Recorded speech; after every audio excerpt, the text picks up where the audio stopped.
കൗൺസിലിങ്ങിനായി ഊഴം കാത്തിരിക്കുമ്പോൾ അവർ പരസ്പരമൊന്നും മിണ്ടുന്നില്ലായിരുന്നു. അപരിചിതരായ രണ്ട് മനുഷ്യരെ പോലെ ആ ദമ്പതികൾ അടുത്തടുത്ത സീറ്റുകളിൽ ഇരുന്നു.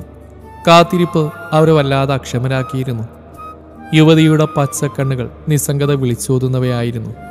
പുരുഷൻ മറ്റേതോ ലോകത്തിലെന്ന വണ്ണം ഫോണിൽ മാത്രം ദൃഷ്ടി ഉറപ്പിച്ചു.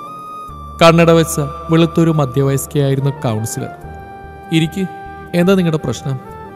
യുവതിയാണ് പറഞ്ഞു തുടങ്ങിയത്. വിവാഹം കഴിഞ്ഞിട്ട് 1 വർഷം ആയതേ ഉള്ളൂ. പക്ഷേ ഞങ്ങൾക്ക് ഒത്തുപോകാൻ കഴിയുന്നില്ല. ഈ വിവാഹം തന്നെ വേണ്ടിയിരുന്നില്ലെന്ന് തോന്നി തുടങ്ങിയിരിക്കുന്നു. ഇവൾക്ക് ആരോടും ബഹുമാനമല്ല, സ്നേഹമല്ല. അവൾക്ക് അവളെ മാത്രമേ സ്നേഹിക്കാൻ പറ്റൂ. തന്നിഷ്ടം അഹങ്കാരം മാത്രമേ ഉള്ളൂ. അടക്കി വെച്ചിരുന്ന ദേഷ്യം കൊണ്ടാവാം അയാൾ അല്പം ഉച്ചത്തിലാണെന്ന് പറഞ്ഞത്. അയാളുടെ കവിളുകൾ ദേഷ്യം കൊണ്ട് ചെറുതായി വിറക്കുന്നുണ്ടായിരുന്നു. എന്റെ ഇഷ്ടങ്ങൾ തുറന്നു പറഞ്ഞാൽ ഞാൻ തന്നിഷ്ടക്കാരിയല്ലേ? ആണുങ്ങൾക്ക് എന്തു ആവാം. യുവതിയും വിട്ടുകൊടുക്കുന്നില്ല. നിനക്ക് ഞാൻ പറയുന്ന അനുസരിച്ച് കഴിയാൻ പറ്റില്ല അല്ലേ? അതെന്താ, അങ്ങനെ വല്ല നിയമമുണ്ടോ? ഭർത്താവ് പറയുന്നത് മാത്രം അനുസരിച്ച് ഭാര്യ കഴിയണമെന്ന്? ഞാനൊരു മനുഷ്യ സ്ത്രീയാ, അല്ലാതെ നിങ്ങൾ വിലക്ക് വാങ്ങിയ അടിമയല്ല. നിന്നെ പിന്നെ നിനക്ക് തോന്നിയ പോലെ ജീവിക്കാൻ വിടണോ? എന്റെ ജോലി എനിക്ക് വലുതാ. ഞാൻ ജോലി കളയണം പോലും എനിക്ക് പറ്റില്ല. അങ്ങോട്ട് പോരുത് ഇങ്ങോട്ട് പോരുത്, എല്ലായിടത്തും നിയന്ത്രണങ്ങൾ. ദാമ്പത്യത്തിന്റെ നിയന്ത്രണരേഖ പെണ്ണ് കടക്കാൻ പാടില്ല. ആണിന് എന്തു ആവാം. ഓ, നിനക്കൊക്കെ പെണ്ണെന്നുള്ള പരിഗണന കിട്ടുമല്ലോ. പുരുഷൻ എവിടെ എപ്പോഴും വില്ലനാ, പെണ്ണ് എപ്പോഴും നല്ലവളും. നിങ്ങളാണോ നല്ലവൻ? ആദ്യമായി നിഷ്കരണം ഉപേക്ഷിച്ചവനല്ലേ താൻ? നിനക്ക് എന്റെ കൂടെ കഴിയാൻ പറ്റില്ലെങ്കിൽ അത് പറഞ്ഞാൽ മതി. അതെ, അങ്ങനെ തന്നെയാണെന്ന് കൂട്ടിക്കോ.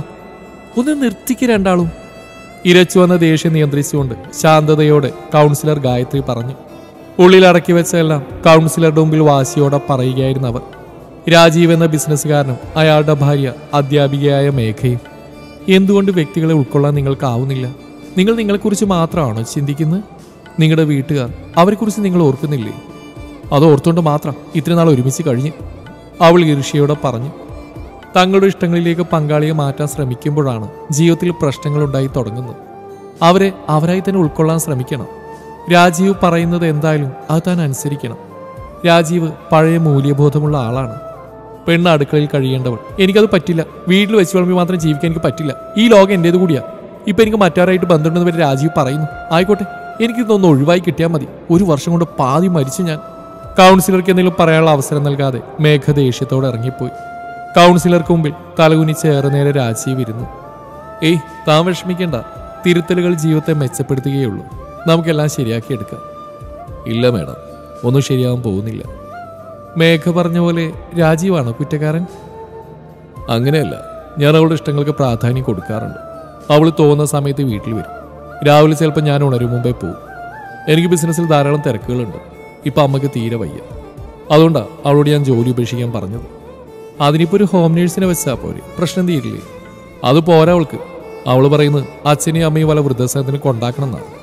ഞാൻ പറഞ്ഞു അത് പറ്റില്ലെന്ന്. എൻ്റെ കുഞ്ഞിനെ ലാളിക്കണമെന്ന് എൻ്റെ മാതാപിതാക്കൾക്ക് ആഗ്രഹിക്കാൻ അവകാശമില്ലേ? അതിന് അവൾക്ക് വയ്യ. അവൾ പറയുന്ന കുട്ടികൾ വേണ്ടേ എന്നാണ്. അസംതൃപ്തി പൂത്ത മരം പോലെയായി ജീവിതം. സുഹൃത്തുക്കളുടെ നിർബന്ധം കാരണം അവസാന വഴിയെന്നെണ്ണം ഇവിടെ വന്നതാണ്. ഇയാൾ വിഷമിക്കേണ്ട, നമുക്കൊന്നുകൂടി പറഞ്ഞു മനസ്സിലാക്കാൻ നോക്കാം. ഇല്ല, തെറ്റ് എൻ്റേത് മാത്രമോ? എൻ്റെ ആദ്യ ഭാര്യ മാലിനിയെ ഞാൻ ഒരുപാട് വേദനിപ്പിച്ചു. മേഘയെ കണ്ടപ്പോൾ ഞാൻ അവളെ മറന്നു. നിഷ്കരണം ഞാൻ അവളെ ഉപേക്ഷിച്ചു. അതിൻ്റെ ശിക്ഷയാണ്. അനുഭവിക്കാതെ പറ്റില്ല. അയാൾ കസേരയിൽ നിന്ന് എഴുന്നേറ്റു. രാജീവ് വീട്ടിൽ ചെല്ലുമ്പോൾ നേരം വൈകുന്നേരമായിരുന്നു. ഗേറ്റ് തുറന്ന അയാൾ അകത്ത് കടന്നു. അയാളെ കാത്തിരുന്ന പോലെ അച്ഛൻ ഇറങ്ങി വന്നു. രാജീവ്, മേഘ എവിടെയാ? അവളവിടെ വീട്ടിൽ പോയി. ഇനി അവൾക്ക് ഒത്തുപോകാൻ കഴിയില്ലെന്ന്. രാജീവ് അകത്തേക്ക് നടന്നു. വീട്ടിലാകെ ശ്മശാനമൂകത തളം കെട്ടി നിൽക്കുന്നതായി അയാൾക്ക് തോന്നി. അയാൾക്ക് തൻ്റെ ആദ്യ ഭാര്യ മാലിനിയെ ഓർമ്മ വന്നു. അവളുടെ മുറിയിലേക്ക് അയാൾ നടന്നു. അവൾക്ക് നൃത്തം ജീവനായിരുന്നു. അനാഥമായി കിടക്കുന്ന അവളുടെ ചിലങ്കകൾ അയാൾ കയ്യിലെടുത്തു. തന്നെ പേടിച്ചിട്ടായിരിക്കണം അവൾ മുറിയിൽ മറ്റാരും കാണാതെ ചിലപ്പോഴെല്ലാം നൃത്തം ചെയ്യാറുണ്ടായിരുന്നു.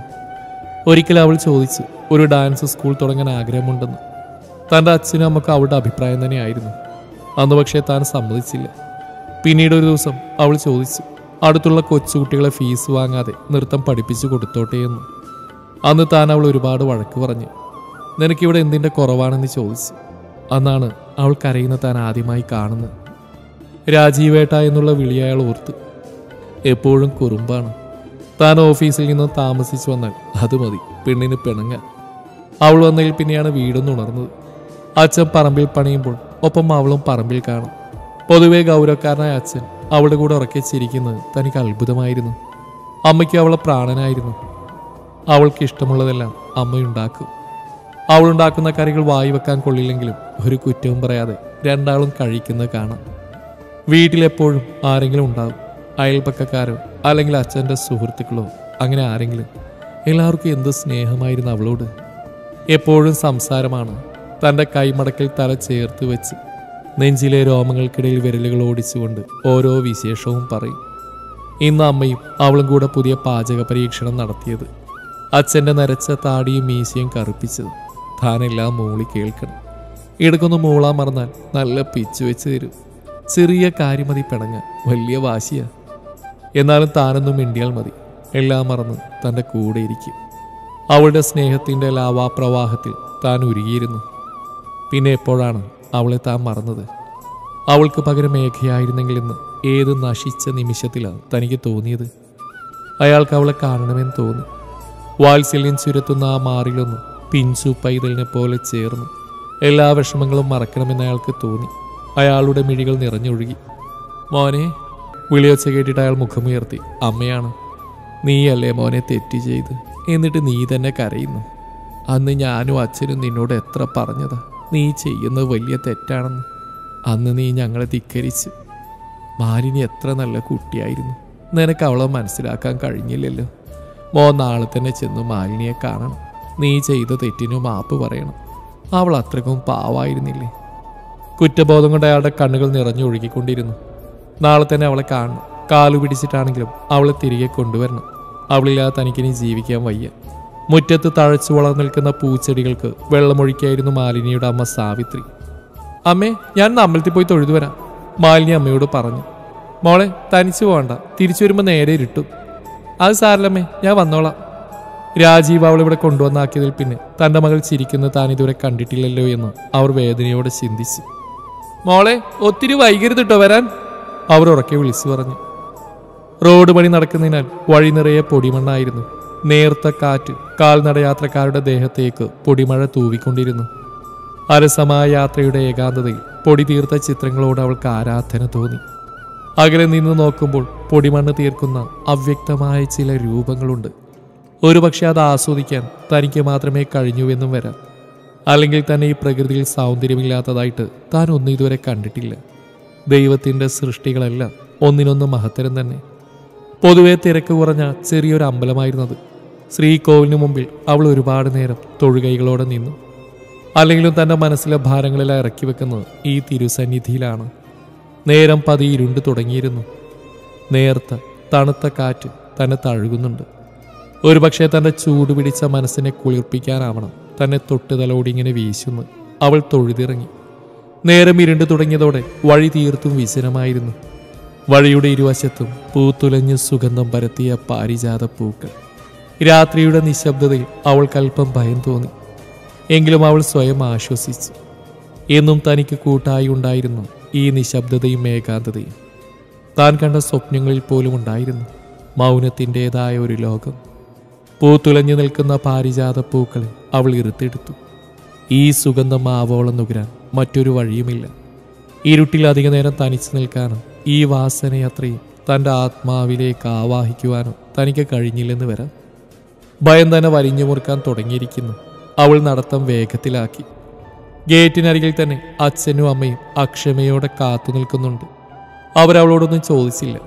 അവർക്കറിയാം ഉത്തരമില്ലാത്ത ചോദ്യങ്ങൾ അവളെ കുഴപ്പത്തിലാക്കുമ്പോൾ അവൾ ഈശ്വരനെ കൂട്ടുപിടിക്കുമെന്ന്. അവൾ കുറ്റം ചെയ്തു പിടിക്കപ്പെട്ട കുട്ടിയെപ്പോലെ തല കുനിച്ച് പിടിച്ച് മുറിയിലേക്ക് നടന്നു. കട്ടിലിരുന്ന് താൻ കയ്യിൽ പിടിച്ചിരിക്കുന്ന പാരിജാത പൂക്കളെ തറയിണക്കടിയിലേക്ക് വെച്ചു. ഉറക്കത്തിൽ ഈ വാസനയാത്രയും തന്നെ വന്ന് പൊതിയണം. അച്ഛൻ മുറിയിലേക്ക് കടന്നു വന്നു. എന്താ അച്ഛ? കുറച്ചു നാളായിട്ട് അച്ഛൻ പറയണമെന്ന് വിചാരിക്കുന്നു. നിനക്ക് ജോലിയുണ്ട്, സ്വന്തം കാലിൽ നിൽക്കാൻ നീ ഇപ്പോൾ പ്രാപ്തിയുവാ. പക്ഷെ അത് പോരല്ലോ, നിനക്കൊരു ജീവിതം വേണ്ടേ? ഇനിയൊരു വിവാഹത്തെക്കുറിച്ചാണോ അച്ഛൻ പറഞ്ഞു വരുന്നത്? അതെ, നിനക്ക് താഴെ 2 അനിയന്മാർ വിവാഹപ്രായത്തിൽ നിൽക്കുന്നുണ്ട്. മോളിവിടെ വന്നു നിൽക്കുന്ന കാരണം പറഞ്ഞ് അവർക്ക് നല്ല വിവാഹാലോചന പോലും വരുന്നില്ല. അതുകൊണ്ട് മോള് മറ്റൊരു വിവാഹം കഴിക്കണം. ഞാനൊരു ബാധ്യതയായി അല്ലേ അച്ഛ? അങ്ങനെയല്ല മോളെ, നിനക്ക് വേണ്ട ഒരു ജീവിതം.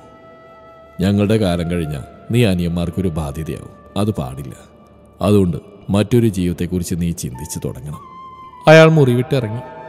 മാലിനിയുടെ വീട്ടിലേക്ക് പോകുമ്പോൾ രാജീവിന് മനസ്സിന് വല്ലാത്ത സന്തോഷം തോന്നി.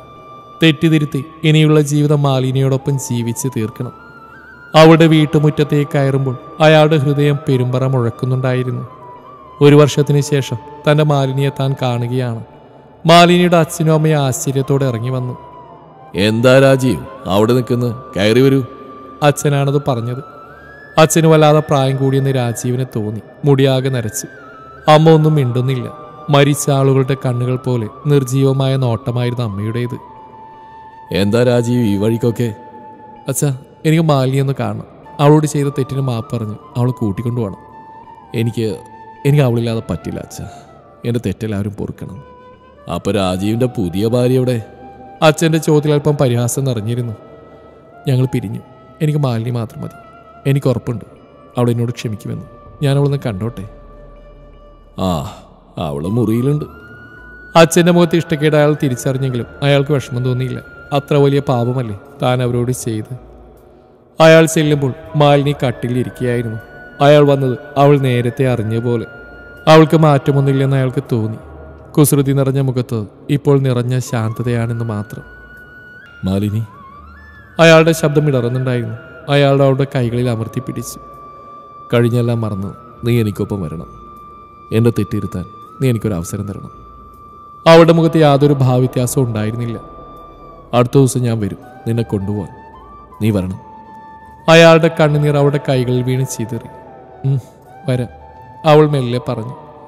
അയാൾ പോയതും അത്ര നാൾ അടക്കി വെച്ചിരുന്ന സങ്കടങ്ങൾ അവളിൽ നിന്നും കണ്ണുനീരായി പെയ്തു തുടങ്ങി. ഈ ദിവസത്തിനായിട്ടാണ് താൻ കാത്തിരുന്നത്. നിങ്ങൾ എന്നെ തേടി വരുന്ന ദിവസം. അവഗണനയേക്കാൾ വലിയ മാനസിക പീഡയുണ്ടോ?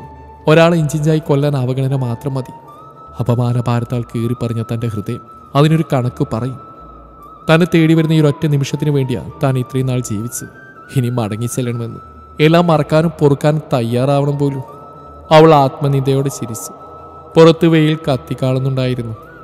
അവൾ പതിയെ ടെറസിലേക്ക് കയറി. നീലാകാശം നിറയെ തൂവെള്ള മേഘങ്ങൾ പാറി നടക്കുന്നു. കിഴക്കേ ചെരുവിൽ വലിയ വെൺമേഘക്കൂട്ടം തിളങ്ങുന്നുണ്ട്. അവൾ ടെറസിൽ നിന്നൊരു പറവയെപ്പോൾ താഴേക്ക് പറന്നു. അവളിൽ നിന്നൊഴുകിപ്പടർന്ന ചോരച്ചാലുകൾ മുറ്റത്ത് ചിത്രം വരച്ചു തുടങ്ങി. അപ്പോഴും എന്തിനോ വേണ്ടി അവളുടെ കണ്ണുകൾ മാത്രം തുറന്നിരുന്നു.